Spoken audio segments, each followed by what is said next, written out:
Hello, everyone. My name is Regina Sosa, and today I'll be presenting a case that's not just about cars, it's about legal boundaries, corporate accountability, and ethical responsibility. Concepts that deeply connect with our work in healthcare or our future work in healthcare. This is BMW of North America versus Gore. This is a landmark case that shaped the court's view on punitive damages. Let's explore what happened and why this matters to us as healthcare professionals. The reason I chose this case is because it focuses on transparency and ethical responsibility. Just like in healthcare, as a supervisor in a mental health program, I understand how even the smallest omissions can harm trust. This case forces us to ask what's fair punishment for unethical conduct and how do we manage risk without compromising care or integrity. So here's some case background. So Dr. Ira Gore bought a BMW in which he believed to be brand new. Shortly after purchasing the vehicle, he went to go get a clear coat, in which there he comes to find out that he was unable to do this because the car had already been repainted. He later learned that the reason the car was repainted was due to in transit damages. BMW had a policy of no disclosure is required if repairs cost less than 3% of the car's MSRP. Dr. Gore felt deceived and sued for fraudulent concealment. This opened a major legal debate about corporate ethics and consumer rights. So initially, the jury awarded Dr. Gore $4,000 in compensatory awards for the actual loss and $4 million in punitive damages to punish BMW. BMW later appealed, and this case went to the Alabama Supreme Court, which cut it to $2 million in punitive damages versus the $4 million. This case was then picked up by the U.S. Supreme Court, ruling that even $2 million was grossly excessive and cut it to $50,000.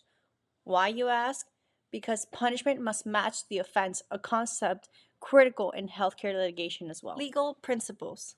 So the Supreme Court laid out three legal guideposts. First, how blameworthy was the conduct, how unethical it was, the degree of reprehensibility of the defendant's conduct.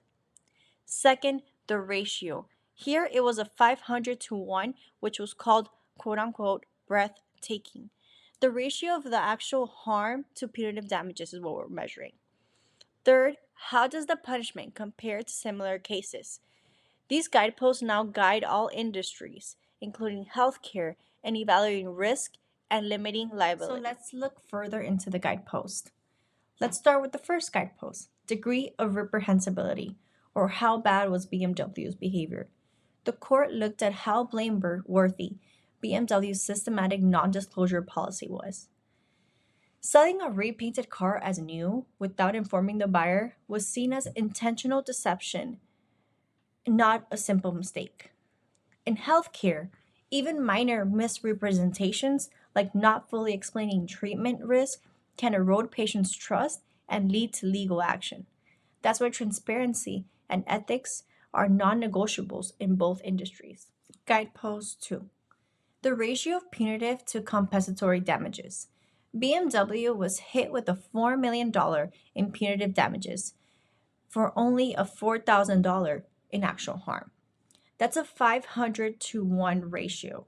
The court called this breathtaking and ruled it a violation of due process. For us in healthcare, this teaches us to align risk management with legal standards. We must understand what penalties could apply and ensure our policies and practices minimize legal exposure. In healthcare, transparency builds patients' trust, just like the consumers expected honesty from BMW. Also, excessive legal penalties can disrupt services, especially in publicly funded programs. And just like BMW faced state by state legal inconsistencies, healthcare providers struggle with varying regulations, which can increase legal risk.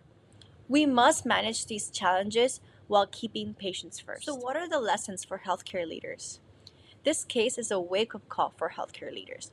We must anticipate legal risk, standardize policies, and train staff on ethical procedures. Legal literacy is not optional. It protects our patients, organizations, and reputations. Just like BMW, a small oversight can lead into big consequences. The final takeaway. In closing, BMW versus Gore reminds us that corporate conduct must align with ethical and legal standards. In healthcare, we face similar tensions between risk, ethics, and regulation. The key is to lead with integrity, compliance, and a commitment to care. Thank you for listening.